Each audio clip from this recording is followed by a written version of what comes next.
everyone.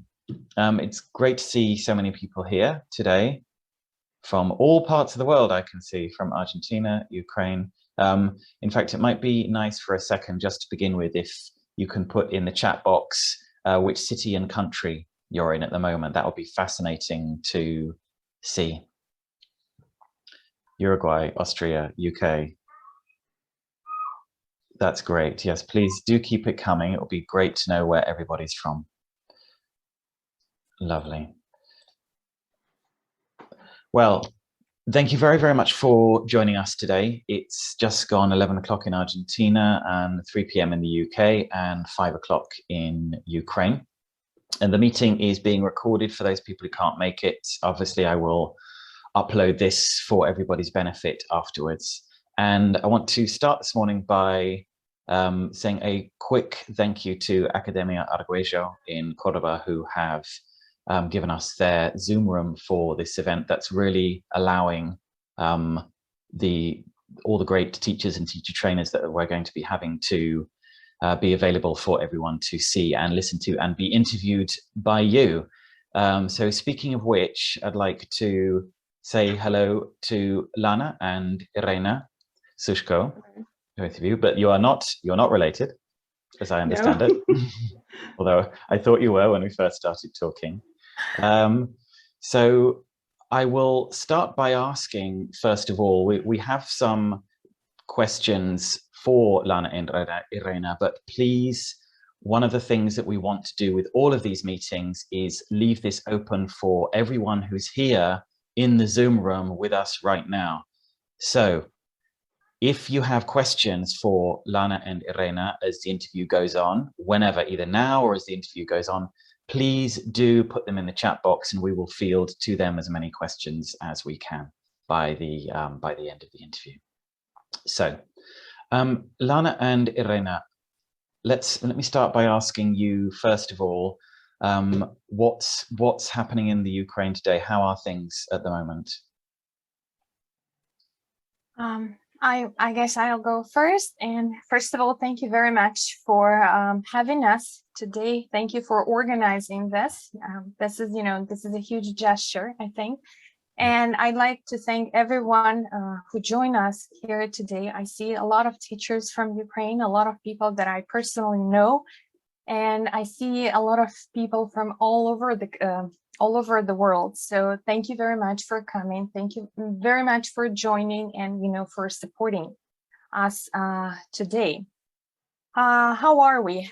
Well, this is a tough question. And if that's okay with you, I'm going to answer your question with a bit of statistics, how we are today.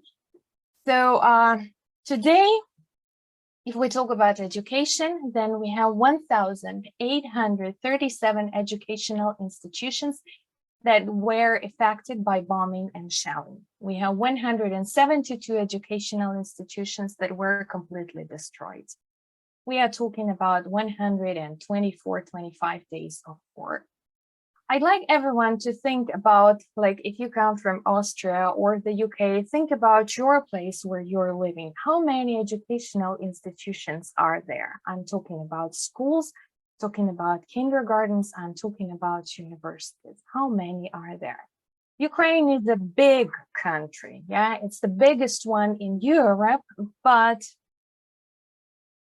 even for such a big country, the numbers are staggering. 172 educational institutions that are completely destroyed, meaning that children, younger children, older children, adults, young adults, simply have nowhere to go back to. The data is for June 22nd, but today is, June 20 something. And today I can say that we have more than 324 children who were killed in this war. And we have more than 592 children that were injured. This morning, a 7-year-old girl was injured when her building where she was sleeping was attacked by a Russian missile. The girl is in hospital. The doctors are saying she's going to be okay, but that's +1 to the statistic.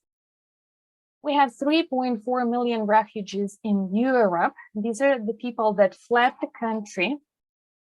Most of them are children and women. And we have millions who had to leave their homes and move somewhere else within the country.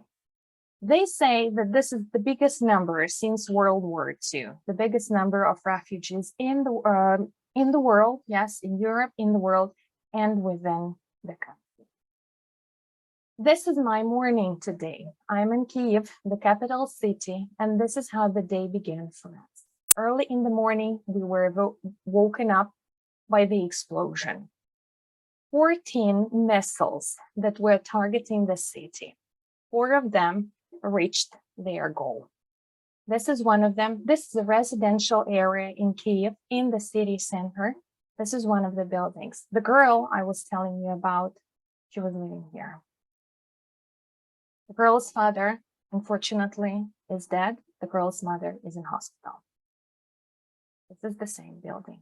This is my morning, and this is the morning of those people who are now in Kyiv. Even if they are not in Kyiv, I see lots of teachers here, and I know they are not in Kyiv. They will back me up here that during these 2 days, there were 70, 80 missiles targeting our country. 70, 80 missiles targeting our country. About 60 of them, unfortunately, reached their destination. Speaking about schools, this used to be a school. You can see that this is a yellow bus, and it says, you can see that it says school bus, okay? This used to be a school. This used to be a school. I'm pretty sure that some people in the audience, they will recognize this place. This is our children. That's not a school. This is a subway station in Kharkiv. This was back in spring, okay? And this is where children were having their lessons. This is the same subway station in Kharkiv, and this is children having their lessons. This is the girl today who was saved, who was rescued from under the debris this morning. Unfortunately, I have to say this is important. Unfortunately, we do not have any information about children from cities like Mariupol or Severodonetsk. We do not have information about those places. We do not have information about the places that are now temporarily occupied by the Russians. So again, there is no information about how many children, how many women, how many adults are injured or killed in this tragedy. Very difficult to talk about this. I'm very sorry that, but I'm still trembling from today's morning. Had to stay half of the day in a bomb shelter, because of the air raid siren. So this is how we are today. So the academic year is over. So children are supposed to be on vacation, or students are supposed to be on vacation. Many of them continue taking classes, with their language school, with their private school, or just with their tutors and teachers, but officially the academic year is over. See what happens in August, in September. We'll see whether our children will be able to go back to school and university.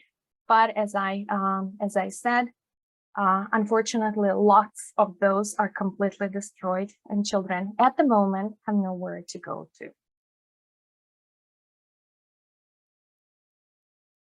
Hope that answers your question. Yes, that certainly answers the question, Iryna. I have a quick question, actually, before we get to the other ones. You mentioned that there was no information coming from certain cities, certain areas in Ukraine. Forgive my ignorance, is that to do with media, lack of media, or people simply aren't sharing information? It has to do with our lack of access to those places. And it has to do with the fact that we are talking about mass shootings. We are talking about mass graves, okay? So we have a mass grave in Bucha, we have a mass grave in Irpin, and we have access to those places. But what's the right way to put it? You can't be sure how many people are buried there. Right. And right now, it's also difficult to have information about some people, because perhaps they escaped, perhaps they are now somewhere else, perhaps they are now abroad, but we don't have any contact information with them. In December of last year, I did a training for teachers in Mariupol, okay? And I see some of them, for example, on Facebook, so I know that they are okay. But with many of them, I don't have any information about them. So I'm just hoping that everyone is safe. You know, I'm just hoping that they are somewhere in a safe place, and they will, they will come back as soon as they feel they are ready to come back. Because it's quite possible that people are not ready to talk about everything that happens to them or is happening. That makes a lot of sense. So we're talking about a situation, apart from anything else, where there are colleagues, loved ones, friends, etc., or contacts, acquaintances, and you simply don't know where they are, if they're okay, or what's happening in their lives. And you also have, and when I say you, I mean you plural, have no idea when you're likely to get news of that kind of thing. I'm just, obviously what you're saying is really very much bringing it home, Iryna, and I'm just trying to imagine that happening where I am, and I'm sure everyone there who's not in Ukraine at the moment is imagining what that would be like if it were to happen, which is not, as we see, impossible at all where they are. Okay, Lana, can I bring you into this for a second at the moment? And Sure. as you know, we've got questions that we were going to talk about, but I just wondered if there was anything that you wanted to say first, or if you'd like to go straight ahead with the questions. Well, like, I can't tell you what's going on in Ukraine, because I made a decision back in February, and I left Kiev on the second day of the war. Which was a tough decision back then, because my mother stayed there and my 20-year-old son stayed there, and my mother refused to leave. My son couldn't leave because this is the law, the military law. And of course, like many of us have been through the same pain, through the same feelings. That's why kind of as the answer to the first question, thank you, Iryna, for putting all of the information together with the photograph so that everybody knows what's going on right now in Ukraine. We can move on to the next one. Thank you. Well, this, I mean, all these, the questions that I've got at the moment are for either of you or both of you. So the first one being, has the war affected the educational process? Obviously, the answer is yes, in many ways. What's the current situation, would you say, with educational institutions? One of the photos, several of the photos that you just showed about whether or not children are going to school, what's the situation with that? Is there's some going to school? Is it blended online? How's it working? Right now, the academic year is over and the children are on holiday, as we can say. So this is not kind of holiday time really for them, but but all like March, April, May, because our Ukrainian academic year is over by the end of May. So lots of children were studying online, those ones who had to flee, those ones who had to move to, to a quieter place. I don't know about the situation in the safer regions back then. Probably there were some offline schools, offline classes. Those of children who fled the country and had to go to other countries with their moms, they actually finished 2 schools very often: online Ukrainian school, offline going to school in the country where they were at the moment.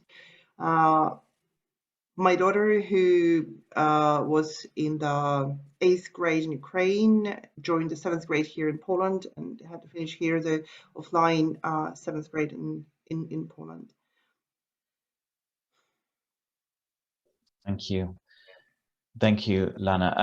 Iryna, is there anything you want to say about that point at this stage? Or? No, Lana mentioned, I can just add that on June 1st, some of the kindergartens in Kiev opened, but only some of them, the ones that have a bomb-proof shelter. So in case of the siren, you know, children have a safe place to go to. And those kindergartens are mostly for like doctors, police, the military, so whose moms and dads, they just have to go to work because they are saving everybody else. So children need to stay somewhere, and those kindergartens are mostly for those children. I know that in some safer regions, in some safer areas, some language schools are offering lessons either online or offline, or sometimes it's hybrid education.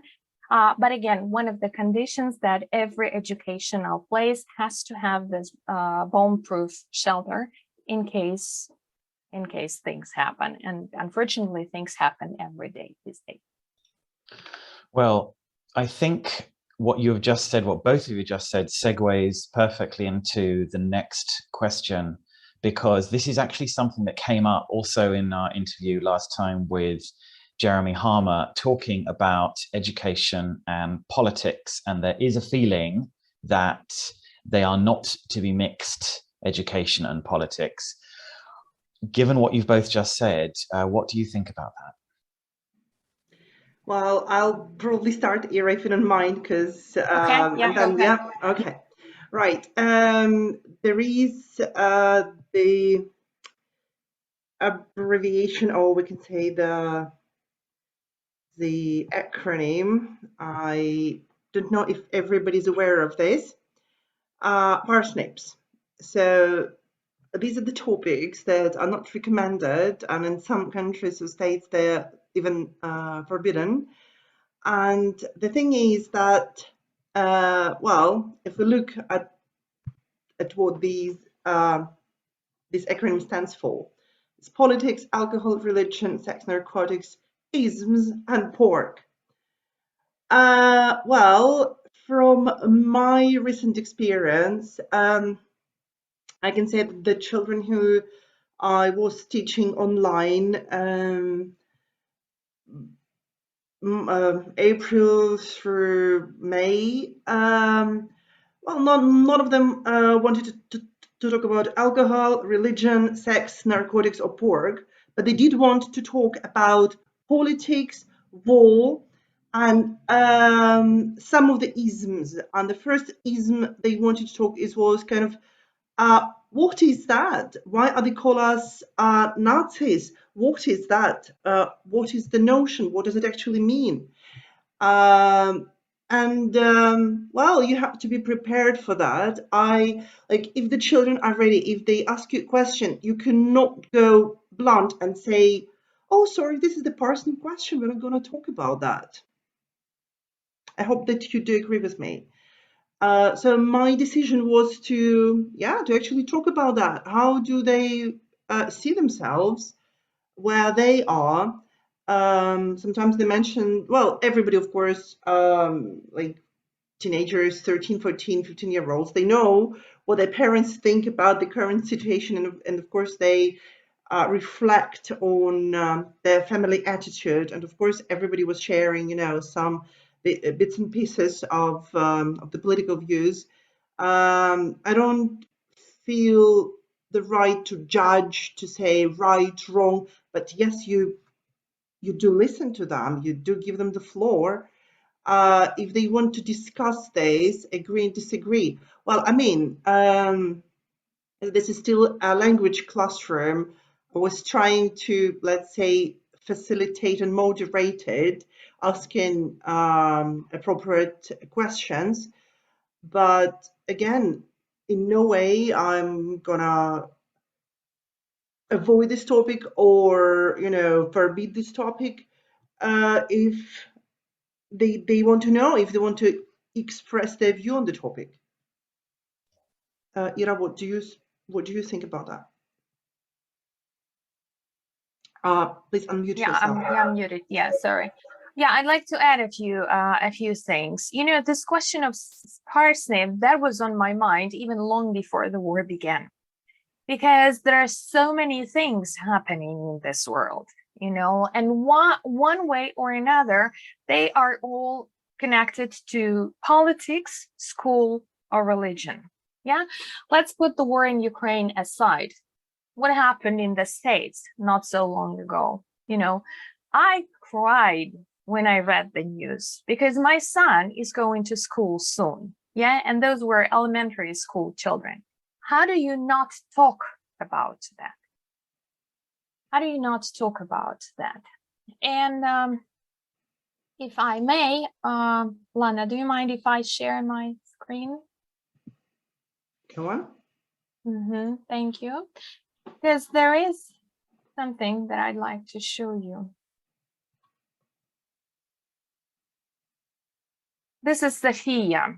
Sofia is from Bucha. She lost her mom, and as you can see, she lost her hand. Sofia is now in Rome. She's fine, well, if I can use the word. And I'm thinking that soon Sofia will be going to school, probably in Italy. I don't think she's coming back home to Ukraine, probably in Italy. Children will ask her, where are you from? Why do you not speak Italian? What happened to your hand? Where is your mom? Where is your dad? Where are your relatives? What is she supposed to say to these children? Is she supposed to be so politically correct as to never mention that her mother was killed, or that the hand was amputated because she was injured in an attack by the Russians? No. Well, if Sofia doesn't answer any of those questions, then I'm sure the children will ask their teachers. What are the teachers supposed to say? They're supposed to say, we can't talk about these things. Why can we not talk about these things? We teach children, our students, 21st century skills, right? Critical thinking, analytical thinking, yeah? Well, this is your critical and analytical thinking. And during the last meeting, Jeremy Harmer was saying that, you know, I don't want to impose my views on my students. No, well, of course, if you tell them, just like what's happening in some places, no. But if you discuss these things, you know, if you keep your space open for these discussions, this is not imposing your views. This is teaching your children, your students, to think critically, to evaluate the arguments, to look at both sides of the conflict or discussion or whatever is happening.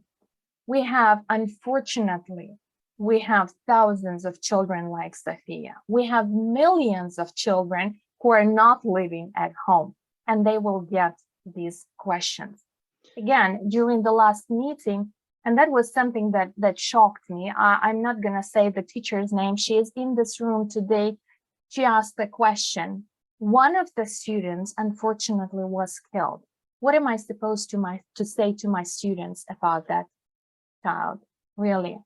Some of our students are not coming back to class. How are we going to explain it to the rest? What are we supposed to say? This is parsnip. This is politics. This is religion. You know, teenagers, well, they want to talk about sex because this is life. That's what life consists of. And one other thing, in terms of language, right? You'll say, well, we're language teachers. In terms of language, I mostly work with adults. And one thing that I often have to teach, I have to teach them functional language. The language of agreement and disagreement. How do you agree or disagree with people who speak English? What do you say when you get interrupted? Or what do you say when, you know, when there is a conflict? How do you handle that conflict? This is language. This is sensitive language. And this is the language we have to teach our students, because this is our job, to talk about these things by using the appropriate language. And through that language, teaching them all the 21st century skills. When you mention, Iryna, the appropriate language, are we talking about the questions that they should be asking? Or because you mentioned critical thinking, 21st century skills. So what's the language that you mentioned now? Well, for example, how do we ask these questions? What do we ask? Okay, what do we ask? What if we go back to this? Do we say, "Where's your pen?" Or like, what's the right way to phrase this question, right? I'm thinking about the children. I don't know why I'm thinking about them in Poland, probably because there are so many of them in Poland. They probably get these questions like, why are you here? What are you doing here? Why don't you go home, right? And unfortunately, our children do not have the language to talk about that in English because, I don't know, unfortunately or luckily, we never prepared them to talk about the war, to talk about their experience, to express their feelings. Yeah. We ask her, how are you today? Did you have a nice, good, exciting vacation? Yeah, it was good, nice, exciting. What about the opposites? What about it was devastating? It was heartbreaking, what about these words? How we taught them? Are we teaching them? And in general, I mean, it's language. Are we just language teachers, or we are beyond that? Okay. Do we only teach what we think is nice to talk about, or should we talk about, the world? Should we face the world and help our students face the world and have the language when it is necessary to talk about the situation and to talk about their feelings in this situation? I think it's incredibly powerful what you're saying, Iryna. I think as the whole point of language teaching, of communicative language teaching, is helping and teaching students the language that they need for certain situations. And that's not all about ordering food in a cafe and buying tickets to go to the cinema and talking about their summer holidays. It's about communicating with people who've been displaced, who are refugees, and knowing how to do that, maybe with a lingua franca. So I think it's fascinating what you're saying. Iryna, let me ask you a question, because Merta has asked for this child's name, as in how you actually spell it, because Merta is saying that she would like to present her situation to her students. Do you know how to spell her name? Sophia. Sophia, like that, with an F. Okay. Okay, thank you. I might ask actually a question that's come up in the chat box now from, well, I've got the name English Learning here. Iryna, Lana, what was the objective of your first lesson during the war, and how did it go? I'm going to actually cut and paste that question and put it down in the chat box again, so that you can both see it. And if you want to have a look at that. Thank you for that question. Thank you. Lana, would you like to go first and answer that question? Yeah, I actually read the question, and well, honestly, I was a little bit scared, kind of unprepared, because I myself have fled the country with just a backpack, and I even didn't grab my laptop, one of which stayed in Bucha.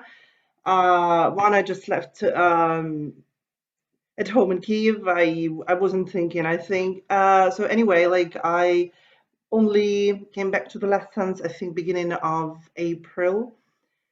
And yeah, I was actually a little bit hesitant whether all of my students will turn up, because they're from Bucha and Irpin. And when not everybody turned up in class, I was actually kind of half frozen. I checked the Viber chat to see when my students were online. And when I saw that actually all of them were online recently, like a day ago or some minutes ago, it was such a big relief, because, well, I knew that they didn't join the class because of some other reasons, not because something horrible happened. Honestly, we just greeted each other. I didn't have any aim, objectives. I had nothing. We just joined the lesson. I did prepare some kind of communicative activities, but I was prepared just to switch into mother tongue, honestly, because I didn't know how it would go. We started asking questions. How are you? Where are you? What are you doing? Is everything okay with your family? I was kind of sharing myself. I showed my flat where I was, my pets, and they were also doing the same. Some of them were in Ukraine, some of them were outside Ukraine. For some of them, they didn't know whether they had their house. They didn't know whether they had a house to come back to. Some of them already knew back then that they didn't have a house to come back to. And they were like, well, stressed out. And well, all the kids, they, all of them behave in different ways. Some become chattier, some become, more observant and just not sharing, not willing to actually share. You just don't ask any further questions if they're not ready to. That was my first class, Yeah, I just wanted to say that, well, I've already mentioned that my students are mostly adults. And so I got a message from one of my students, and the message read, "Can we please go back to our lessons? I want to go back to something that feels normal, that feels usual, that gives me a sense, that gives me the reason to wake up in the morning, to get up in the morning." And I said, of course, yes, we can. But to be honest, I was not ready at all. Was not ready at all. My first lesson back then, it felt like it was my first lesson in this life. It's like, what are we going to talk about? What do I say? What if I start crying? What if she starts crying? I had a plan. I had a lesson plan. I remember that I had a lesson plan, but I didn't use it back then because we talked about her family. She told me about how she was staying in Kiev and then how she decided to take her daughter and leave the country. How they spent 4 days in transport trying to get somewhere. She was crying when she was talking about her husband who was staying back home in Ukraine. She was crying when she was talking about her family from Chernihiv. We have people here from Chernihiv, so they know what was happening in there. That was my first lesson. We talked and we cried. I honestly, I kept my tears because I'm a teacher. I'm not supposed to cry. I cried after the lesson. I cried for this woman. I cried for myself because I was pretty much in the same situation, but just within the country, living away from home. And, and all this time, just like Lana said, I tried to keep in touch with my students. I opened my, telegrams like, okay, 20 minutes ago, she was online 20 minutes ago. Okay, good. That's fine. I'm not going to bother with any questions like, how are you? What's happening? She was online 20 minutes ago. That's enough. That's all I need to know about the student.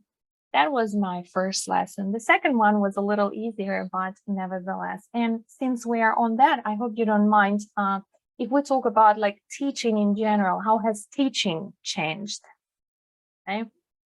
And I'd like to tell you another story.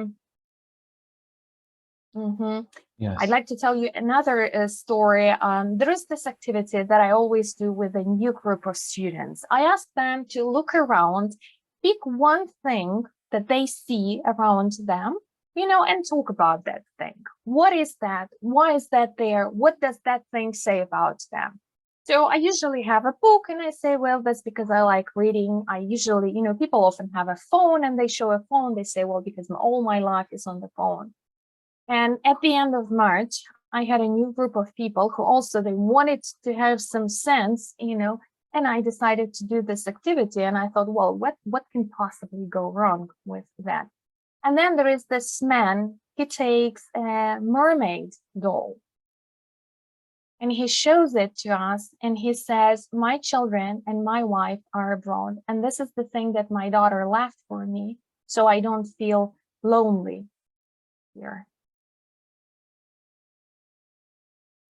Such an innocent activity, I would say, an innocent activity, but these things came up, which made me think that even though we have to talk about things that are happening, we have to be very sensitive what we say and how we say it.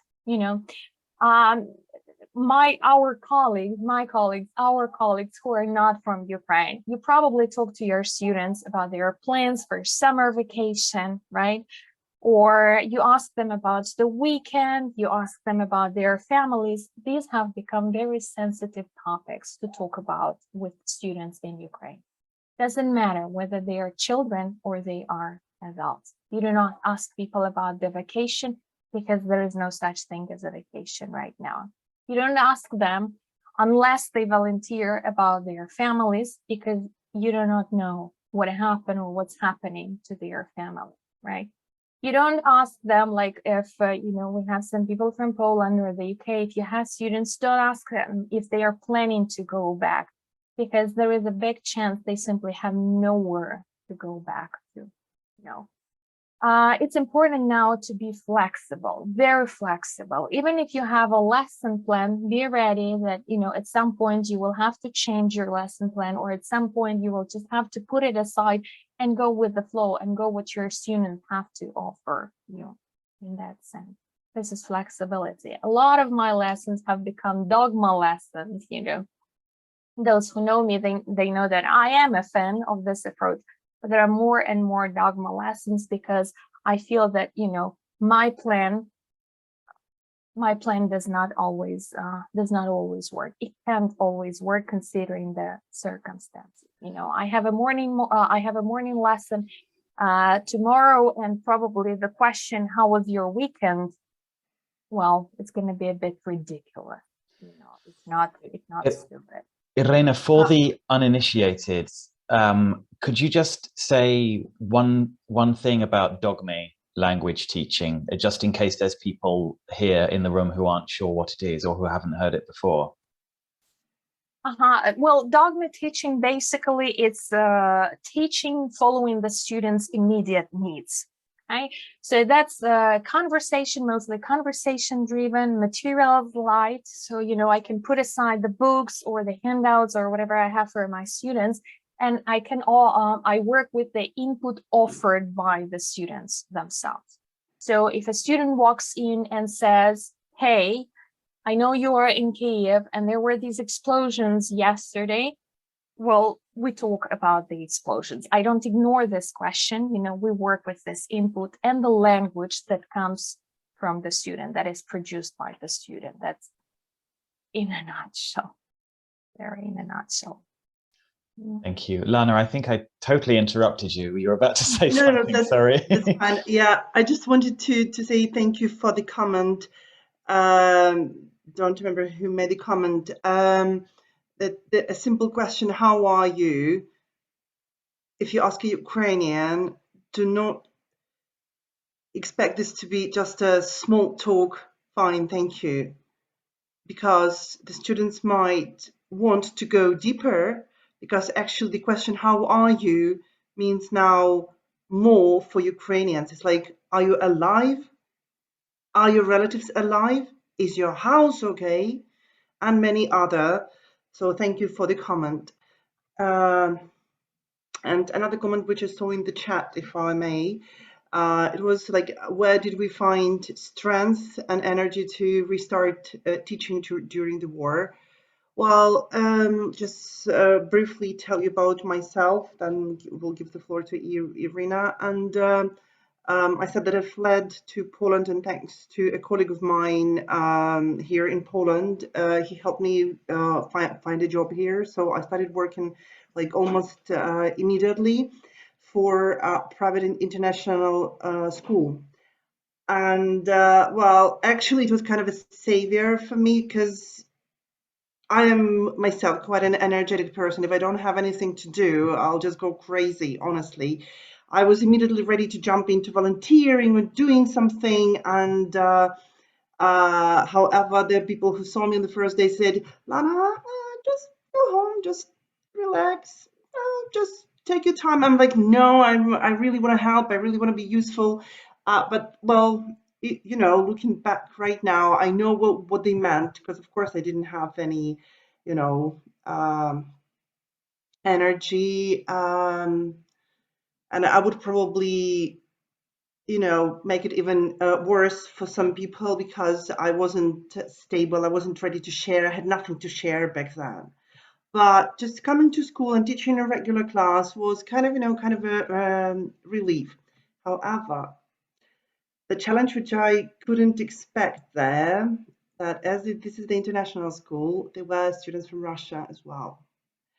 Well, I'm an adult, I know how to cope, I know what to do, what to say, what not to say, but into the same class, so of course, some Ukrainians are wealthy and they can pay for the private school, and so they were students from Kharkiv, and there were students from Kiev, and there were students from Chernihiv, and all of a sudden they turned out to be in the same classroom, and that was an interesting situation. And we discussed that with the colleagues in the teachers' room. So what should be, well, normally teenagers, they are kind of very sensitive about that. However, in the primary classrooms, there were some issues. Some students refused to work with Russians. So we had to actually, to go in and talk about that. And despite all of the emotions that we teachers had, we had to solve the situation in the classroom. And I believe that nowadays, as a lot of Ukrainians are still somewhere around the world, lots of them are in Poland, will stay in Poland or probably move to other areas.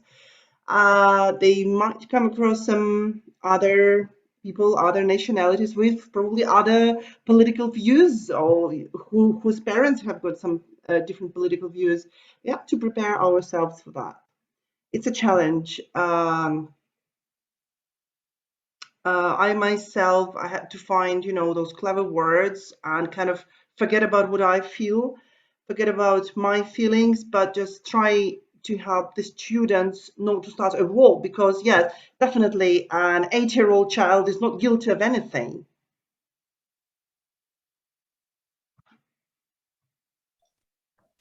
Quite.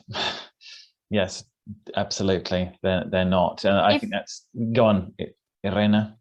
I just wanted to jump in with two more things about the language. Okay, so I hope that teachers here will support me. But I think this point was first raised by Svetlana Drabatenko, and many of you know her. She had a post about used to structure, and this structure was always very difficult for our students, because what does it mean? How is it translated into Ukrainian, or, used to? Not a problem anymore, because for all of us, life used to be.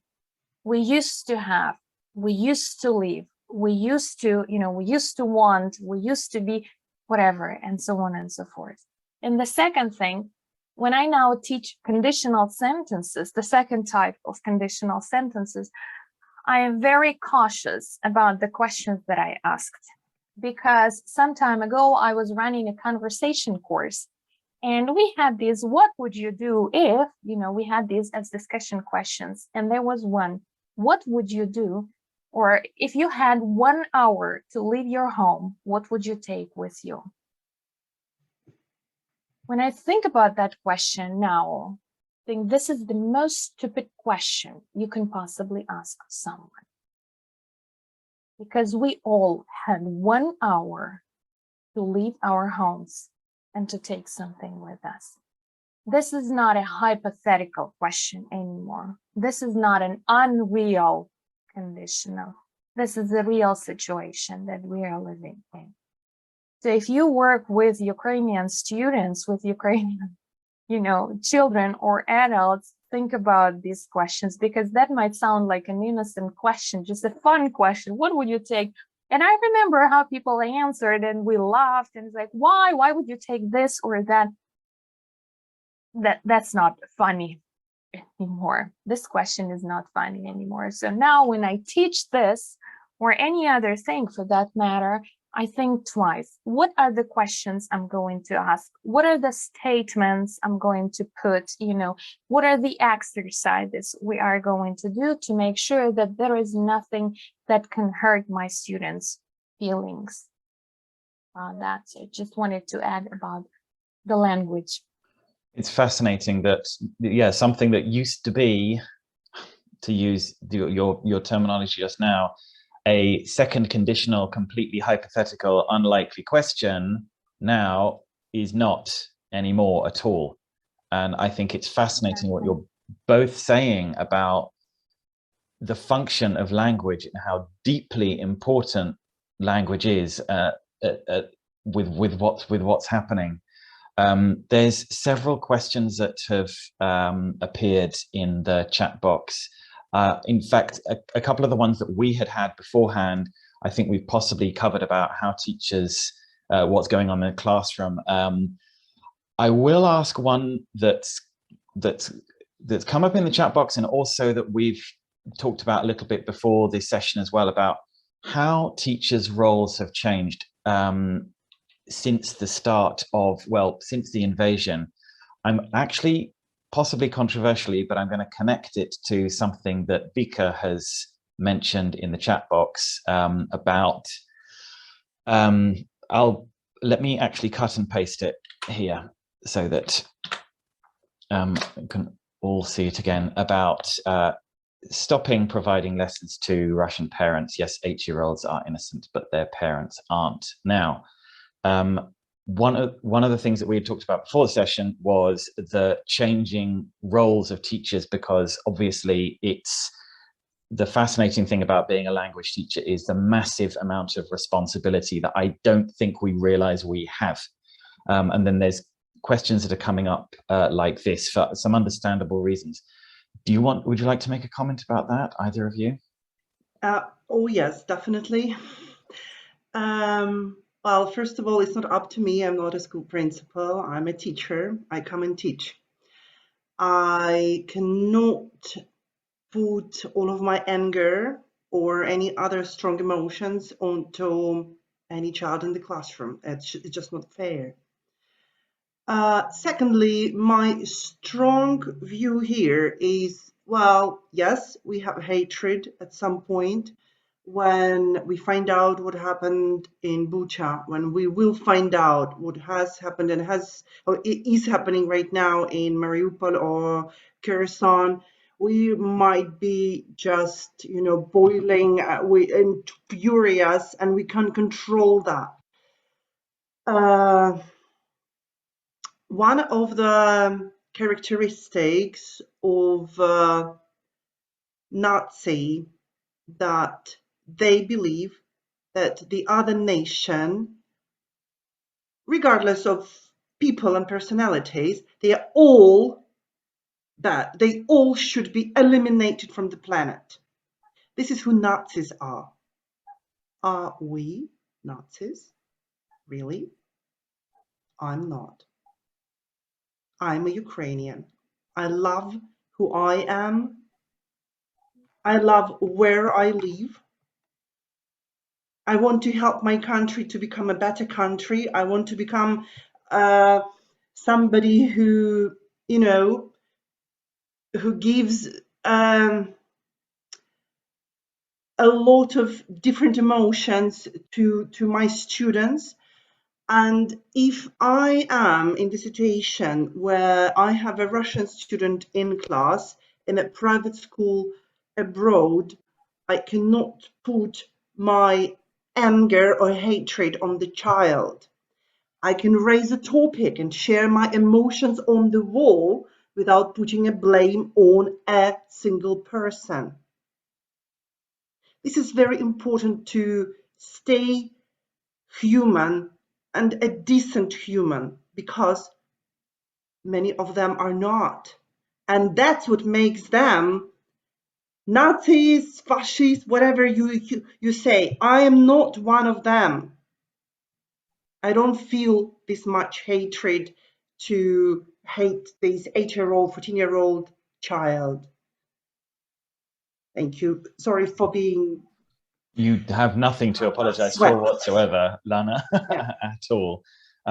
Irena, is there something you'd like to mention about that, or shall we? No, I think that Lana put it very, very nicely. You don't want to fall to the same level of ignorance and hatred.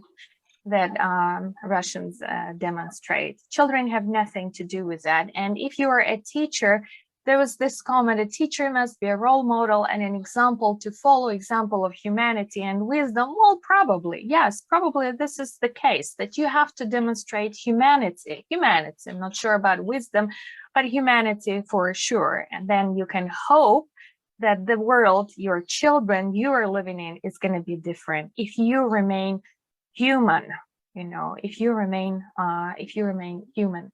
This is a very tricky question to ask because we have 70 people in the room and everyone here has a different opinion. And why? Because we all have different stories. We all have different stories. You heard Lana's story. I'm now in Kiev, in Ukraine.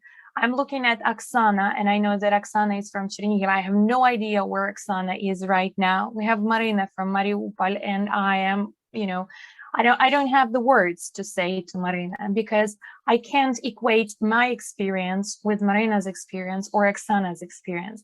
It doesn't mean that mine is less important, but we all have different stories. So no wonder we all have different views. We all have different positions.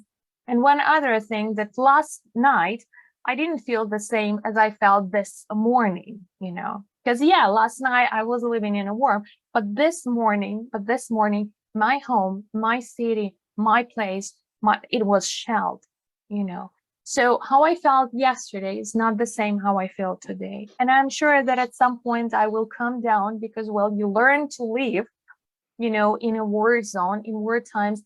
And tomorrow, hopefully, I'm going to feel different. I'm going to feel something different about this whole situation. If I may say one more thing about teachers' roles, okay? There was a comment that in the afternoon, the teachers volunteered. Yes, every teacher now is a volunteer. It's not just teaching, yeah? Not only about that. If you teach, then let's say you are abroad, but your students are in Ukraine, you have to make sure that everyone is safe. You have to make sure that when you start your lesson, your students are in a safe place. Or if a siren goes off, then you have to make sure that your students find a safe place and they find their way to that safe place. If you are in Ukraine, like myself, when I teach, I have to think where I sit in my apartment. What happens if? What about my child? What about my husband? What about, what do I do in case of emergency? Everyone, well, those of you who are in Ukraine, those of you who are here, you all have your emergency suitcase, I bet, right? You have to have it. You have to have it. You have to have your documents. You have to have some medication. You have to have some clothes. Everybody knows about that. Everybody knows about the rule of 2 walls. So if you don't want to go to a bomb shelter, you have to find a place in your apartment that's between 2 walls. This is the safest place that you can get to if you don't want to walk all the way to the shelter. That's it. I will post, dear Ukrainian teachers, and not only Ukrainian teachers, I'm going to post a couple of resources into the chat box. If you feel like you need some psychological help, some psychological assistance, there are 2 resources. They offer psychological help for free, confidentially, anyone who is interested in these things. So I'm posting the links. Please save those links, okay? Just know that they exist. There are psychologists, there are psychiatrists who work for free, who are ready to help if you need, because there's just too much on our plates right now. And you have to think about your students, but first of all, you have to think about yourself. You have to think about your children, your family. You have to think about your parents, elderly parents if you have. And there is this, at some point it was popular in the USA, this t-shirt saying, if mama ain't happy, then anyone's happy. Let's say if a teacher is not happy, if your teacher is not safe, if you're not safe, you can't take the full responsibility for your students, for the children in your classroom, whether it's online or offline. Lana, I think you were going to say something. Yeah, can I just chip in, because we were talking about what to do in the classroom, and again, September is not that far, and somebody commented, I think it was Irina Zirka, she commented that nowadays the schools have to make a decision whether they're going to be teaching online or offline, because, well, until this morning, lots of schools in Kiev were prepared to teach offline, not with all of the students coming back, but still. This morning, I think a lot of school principals have to make a tough decision whether, to only go to offline mode or to offer a choice to those ones who don't want to get back to Kiev, who will be living somewhere either in the Western Ukraine or somewhere abroad, because I'm sure that not everybody will be prepared to live in the city, which is not safe. Coming to the classroom, kind of a real classroom, if we are online or offline, I have come up with just a couple of things that might help if you are to teach Ukrainians. So this might be better for the Ukrainian teachers. However, international teachers, if you end up having a Ukrainian student in class, you might use those ideas too. Excellent, Lana. Yes, that would be fantastic. Well, there is such kind of a series of activities which have got a name stress release activities. You may Google them and find the whole variety of them, but basically they fall into several kind of subcategories. This is breathing activities, those ones who deal with the body, some physical activities. Sorry for the misprints. Drum and creativity, art and craft, and meditation. Basically, of course, you don't have to plan the whole lesson around them, but why not, just use some of them from time to time. If you're talking about a breathing activity, this could be as simple as, you tell the students that, okay, imagine that you're holding a candle, or you can even bring a real candle to the classroom and say, now we will try to blow off the candle, but very, very slowly, like breathe in and try to, like for as long as you can. Well, yeah, it may look childish. However, you can play with the idea. But what happens with our body and mind, that actually we switch from the stress to we never notice how we breathe, yeah, but in this at this moment you start, oh, how am I breathing? I have to try to breathe. So actually the focus shifts from the stress and the nerves to your body, to where you are, whether you are making the deepest breath possible or not.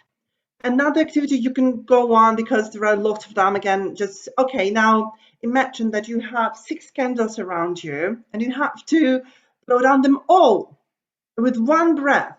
Take a very deep breath in. Well, it's kind of fun. And then, okay, who can do more? Can you do 8? Can you do 10? Again, on one of the lessons, you start with 1 candle, then another lesson start 2, 3, 4. Make it a little bit fun and competitive. Not to the point of competition, but just, oh, I can do more. Again, it just takes, this heavy stress off the shoulders of the child. There are many others, of course. You feel free to Google, choose the ones that you like more. Physical activities, depending on the age, of course. If you're teaching, preschoolers, this will be one set of activities. And anyway, your lessons will have to be very physical anyway. So I don't think you will have to reinvent something new. But with teenagers, for example, who are less who are more reluctant and less, willing to stand up and participate, you could go for some simple there is kind of such a song on YouTube, freeze, move and freeze dance. Just Google it on YouTube, but you don't have to take it. Take any other song that your students like, and they can dance and express themselves whatever they want. But you give the rule that whenever you pause the music, they would have to freeze and stay in this position until you turn on the music back. And again, well, of course you can't do it on the very first lesson, because you already have to have a good rapport with your class, with your students. But yeah, if you feel that they're ready, that they have been sitting for a long time and you would like to bring in some, physical activity, this could be that. With drama and activity, don't go too far. You can go for something as simple as charades. Very popular. Just, instead of explaining the meaning of the word, just show the word. Again, it's very physical, involves some creativity and drama. For easier levels, there could be one word charades. For higher levels, this could be, I don't know, showing an idiom or something, a line from a song, for example. Lots of art and crafts activities which younger students would really love to do. Of course, you pick up age-appropriate motor skills, appropriate activities. An interesting thing which you might want to try is meditation. Well, you probably, again, if you are not from Ukraine, you should know that lots of Ukrainian children, especially from western part of Ukraine, they might come from religious families, and you don't know how they will react to the word meditation. I myself, I don't call it meditation. I don't want to, to interfere with the parents and religion, because some of them might, oh, you're teaching my child meditation. They might think something, which is, I'm not gonna imply that, but simply teach your children to, at the end of the lesson, it can become a classroom routine, like a 2-minute thing. You finish the lesson. You ask them to sit very comfortably, to pack their stuff so that nothing distracts them. Take a very comfortable position and close their eyes and focus on their breath and turn on a very quiet music. And the wording itself, again, you can Google it and find the, proper words which are good for this particular age. Could be some nature sounds, and something like, the text could be something like, imagine you are near the river. You are sitting very comfortably under the tree. The birds are singing and you can see the water flowing, and look at how green the trees are, and something as simple as that. For all the children, again, you can use the versions that are available online. I myself find it quite relaxing, and this is the only thing that helps me nowadays to stay sane, to find a minute or two during the day. Usually it happens very early in the morning, when I try to get ready for the next day. And well, it helps me, it might help others. Thank you. Thank you, Lana. Thank you so much. I'm just looking at I've been looking at the chat box since we've been talking just now. What I'd like to ask, just to wrap up really, is a question that's also in connection with one of the last questions that Iryna and Lana, the three of us, had talked about before the interview today. In terms of the impact that this will have on the ELT world, I think that was the original question we talked about. I'd like to change that question slightly and ask you something else. If there's a message that both of you, either of you or both of you, have for teachers around the world whose students, be they adults or younger learners, who ask about Ukraine and ask what's happening, or who make comments about it, and it's clear that they're not quite sure what's going on. What you would say to those teachers?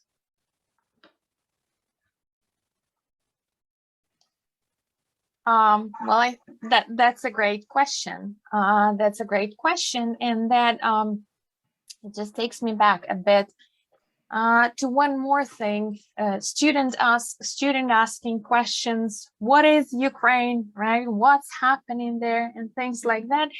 And students ask these questions again because we have lack of information in our ELT world about those countries that are not native English speaking countries, right? Open a textbook and you have about the USA, about the UK, Halloween, Thanksgiving Day.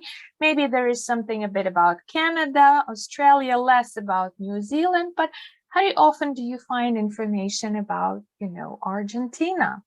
Something about Argentina. How often do you find information about some festivals in Poland, for example? Okay, or something in the UK, let it be something in the UK, but something that's not Halloween, for example, right? Or St. Patrick's Day. We need to have more information about the world, about things that are around us. Then we'll have fewer questions from our students.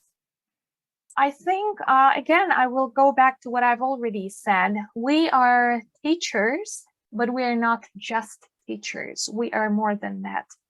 And every time you enter the room, think about your role. Your role is huge. Your role is huge because very often, most of the day, children spend at school with their children, with their teachers and other children. So they believe the things that they hear from their teachers quite often, right? They listen to what other children have to say about one thing or another. This may sound huge, but I believe it's true.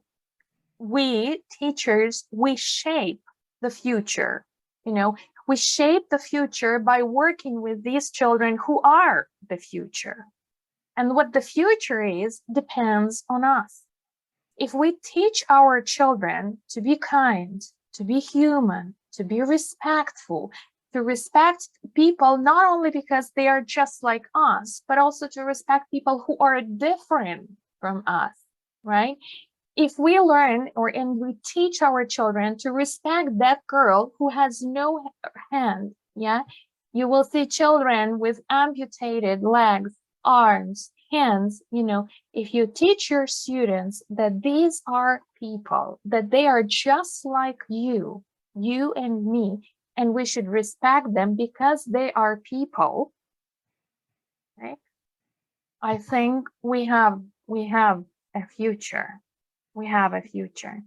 But if you, and again, those of you Ukrainian teachers, you know who I'm talking about. Kira, 3-month-old baby who was killed in Odessa. If you denazify a 3-month-old baby, you don't have the future. You are doomed. That's what I think. Thank you, Iryna. That leads on from something that somebody has said in the chat box. I've only got the name of English Learning, but I'm literally going to cut and paste it. Just what you were saying. This war has been started by some teacher's student, and you were just talking about the massive responsibility that we have as teachers. Lana, I don't know if you want to jump in here, make a comment. Okay. So it seems a pity to end this conversation at all, to be honest. But there is one more important thing that I have, that Lana and we have to say, and I'm sorry, but we're not living without that. I just a second, I'm gonna share my screen. This is important. This has been a wonderful conversation, and this is important that we all know and that we all remember about these things. This is Jimmy Hill. Jimmy Hill is an American. an ESL, EFL teacher who spent many years working and living in Ukraine. This is his post on Facebook from March 14th. We're hanging in there. When he says in there, he's talking about Chernihiv. Very cold inside. He's talking about the hospital. He's staying in hospital with his partner. Food portions are reduced, bombing and explosions most of the night, hard to sleep, people getting depressed. This is his message from March 15th. Intense bombing, still alive, limited food, room very cold. Ira is his partner in intensive care. This is the last message from Jimmy Hill. On March 16, Jimmy Hill was shot by a sniper. He was standing in line waiting to get some bread. He was found because he had some documents in his pocket. And that's how we found out that he was among those 15 or 20 people who were shot on that day in Chernihiv, standing in line to get some bread. I would like us to take a moment to think about Jimmy and other teachers, not only of English, but other teachers and children who are not going back to the classroom anymore. Children and their teachers who will never ever see the sunrise.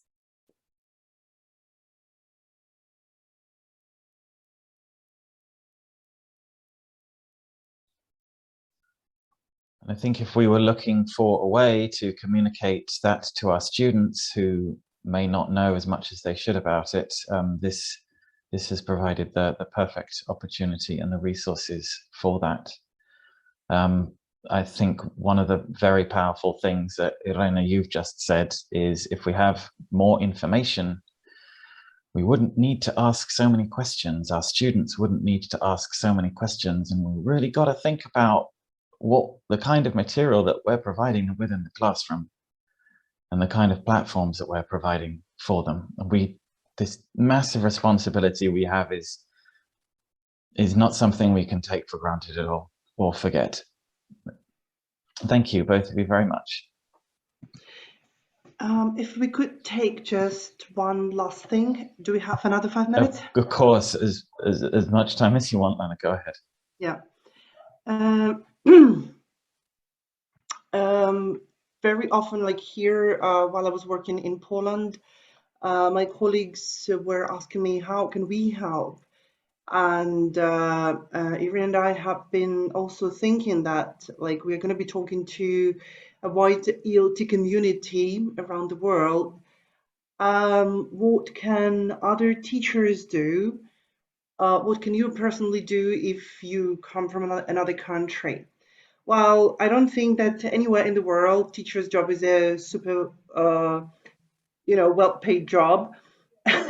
But if you can, well, all of us Ukrainians, we are paying tax and sending donations directly to volunteers or to our Ukrainian army. If you are ready to do that, you can of course join in. Another thing which might be very useful, if you are in power or if you know somebody and if you see a Ukrainian, try to help them and give them a job. Sometimes it's just about connecting people because, people very often, they come to another country without knowing the language or having very limited knowledge of language, very limited language skills. And sometimes a very important thing is just probably show them around, help them to get back on their feet, and not just give the money but help them to get back to, let's say, normal for me, for example, meant being able to provide for my family.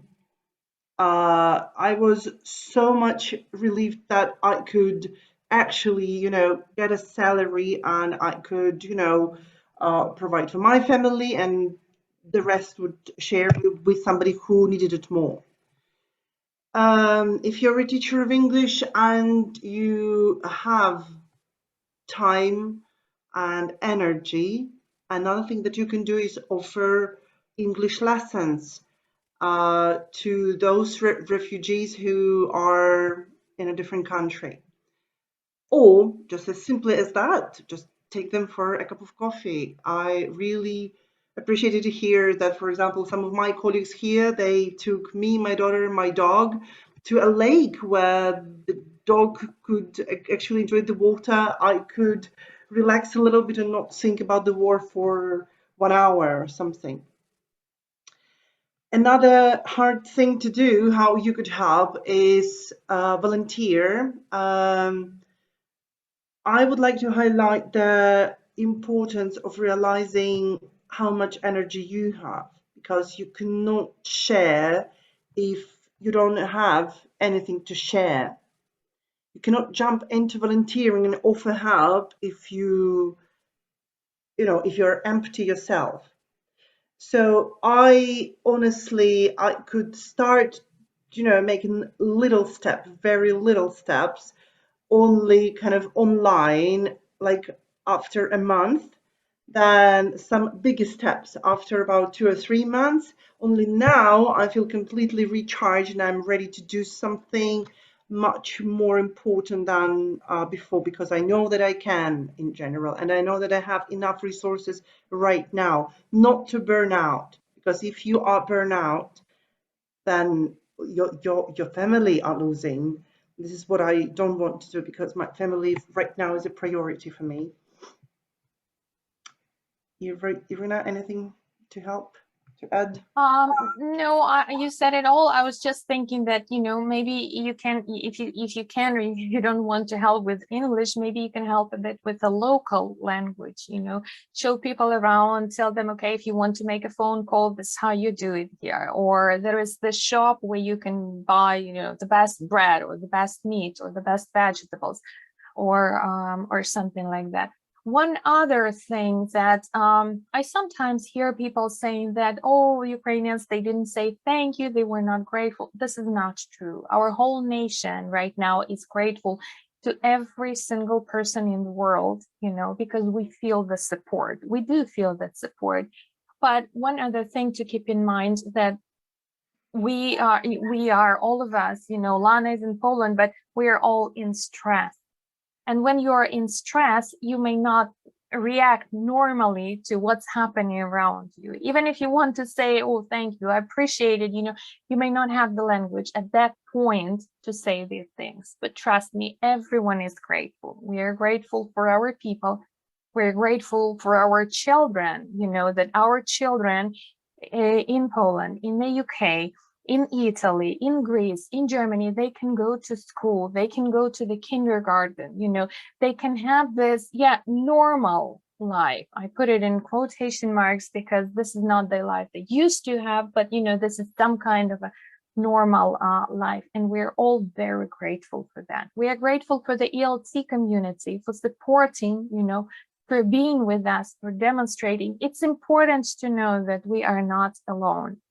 It's important to understand that what we do, it makes sense, that it makes sense, because at some point I thought, well, what am I doing with my life? Maybe I'm just wasting my time here, maybe nobody needs what I'm doing. And then I thought, no, people do need. My students need me, my colleagues need me, because right now we are there for each other. We support each other. We always keep in touch. I keep in touch with people I've never met, but they texted me and I texted them, and are you okay? Yes. How is everything? And things like that. This is all important. So as Ukrainians, we're united. But what makes me happy is that the ELT community, the global ELT community, is also united, that the community for the most part stands with Ukraine.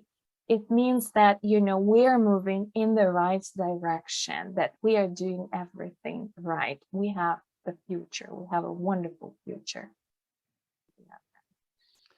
Thank you, Iryna, and thank you, Lana, so much. I hope these are not very loud words. Well, they are loud and reverberating, and that's a good thing. That's not a bad thing at all, what you said. What I'd like to ask is that obviously after this session, I'm going to be uploading the recording of this session to those people who haven't been able to make it, and obviously those people who would like to watch it. Apart from anything else, we've had an immense amount of teacher training that you've given us here today as well, and that we've been talking about. What I'd like to ask, if you feel this is appropriate to both of you, if there's any possibility that we can also share some of the material that you've been sharing with us today. I'm talking about the pictures and the Iryna was showing at the beginning, and the material that Lana was showing a little bit later on. If that's okay with you. If not, then of course that's fine. But I thought I would ask. Yeah, sure. Yeah, that's okay. Absolutely.